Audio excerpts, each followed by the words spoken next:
पठित गद्यांश को दो तरीके से हल किया जाता है। पहला कि अपठित गद्यांश को पढ़कर उनसे संबंधित प्रश्नों का उत्तर उस गद्यांश में ढूंढ कर दिया जाता है। दूसरा कि अपठित गद्यांश को पढ़ते हुए उसके भाव को समझकर और फिर उनसे संबंधित प्रश्नों का उत्तर दिया जाता है। इसमें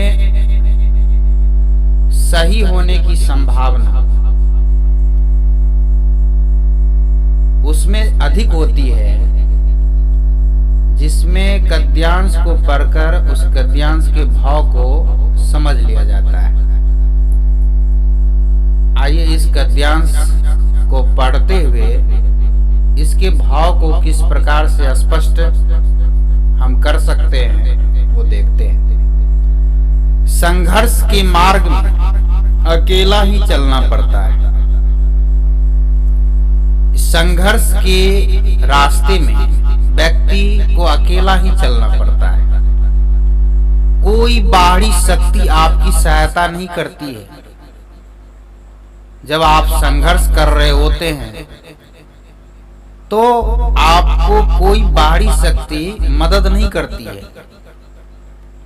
आपको अकेला ही चलना पड़ता है, अकेले ही साहस दिखाना पड़ता है। परिश्रम, दृढ़ इच्छा शक्ति व लगन आदि मानवीय गुण व्यक्ति को संघर्ष करने और जीवन में सफलता प्राप्त करने का मार्ग प्रशस्त करते हैं।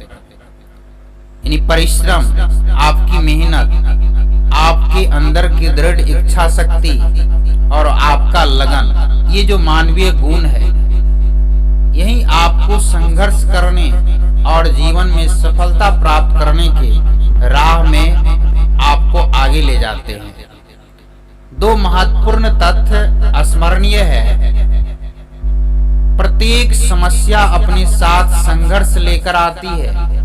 इस दुनिया में जो भी समस्या है, समस्या के साथ संघर्ष आती ही आती है। प्रत्येक संघर्ष के गर्भ में विजय निहित रहती है। यानी हर संघर्ष के गर्भ में विजय छिपी होती है।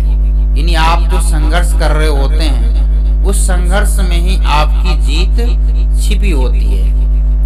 एक अध्यापक छोड़ने वाले अपने छात्रों को यह संदेश दिया था, तुम्हें अपने जीवन में सफल होने के लिए समस्याओं से संघर्ष करने को अभ्यास करना होगा। यानी तुम्हें जीवन में सफल होने के लिए समस्याओं से संघर्ष करने का अभ्यास करना होगा।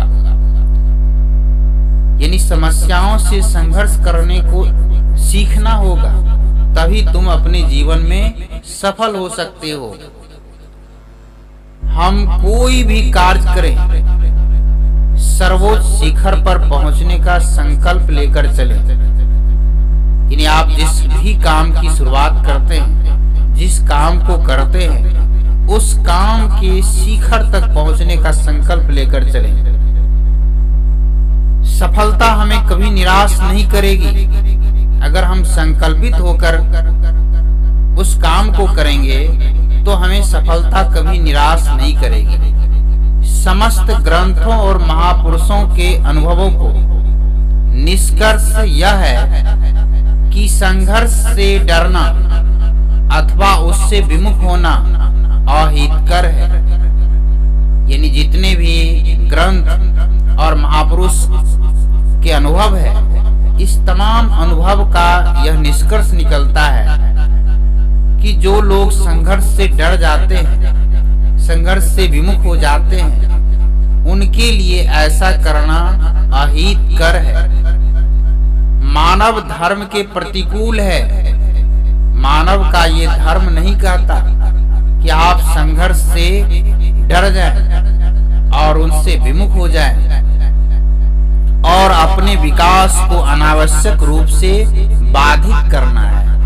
अगर आप ऐसा करते हैं, आप संघर्ष से विमुख हो जाते हैं, संघर्ष से भयभीत होकर उस काम को छोड़ देते हैं, तो आप अपने ही विकास को अनावश्यक रूप से रोक लेते हैं, बाधित करते हैं। आप जागिए, उठिए, दृढ़ संकल्प और उत्साह एवं साहस के साथ संघर्ष रूपी विजय रथ पर चढ़िए और अपने जीवन के विकास की बाधाओं रूपी शत्रुओं पर विजय प्राप्त कीजिए। इन्हें जगिए, अपने अंदर के साहस, अपने अंदर की हिम्मत को जगाइए, उठिए और दृढ़ संकल्पित होकर अपने भीतर उत्साह और साहस के साथ संघर्ष रूपी विजय रथ पर चढ़िए, संघर्ष की सवारी कीजिए और अपने जीवन के विकास की बाधाओं रूपी जो शत्रु है उस पर विजय प्राप्त कीजिए। इस प्रकार से अगर आप गद्यांश के एक एक पंक्ति को पढ़ते हुए और उसके भाव को समझते हुए अगर आप आगे बढ़ते हैं, और जब आपको इस गद्यांश का भाव स्पष्ट हो जाता है, इस गद्यांश का भाव क्या है, यह गद्यांश किस बिंदु पर टिका हुआ है, इसका केंद्रीय भाव क्या है, किस भाव के इर्द गिर्द इसकी सभी पंक्तियां जो है मंडरा रही है, जब ये आपको स्पष्ट हो जाता है तो इनसे संबंधित प्रश्नों का हल करना आपके लिए आसान हो जाता है।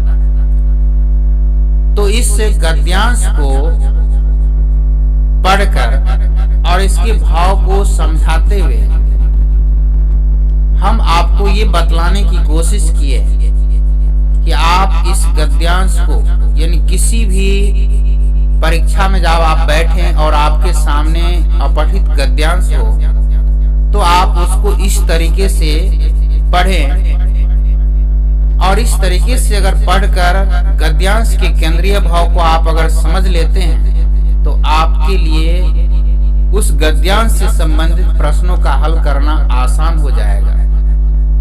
आप उस गद्यांश में 100% जो है आप अंक लाएंगे।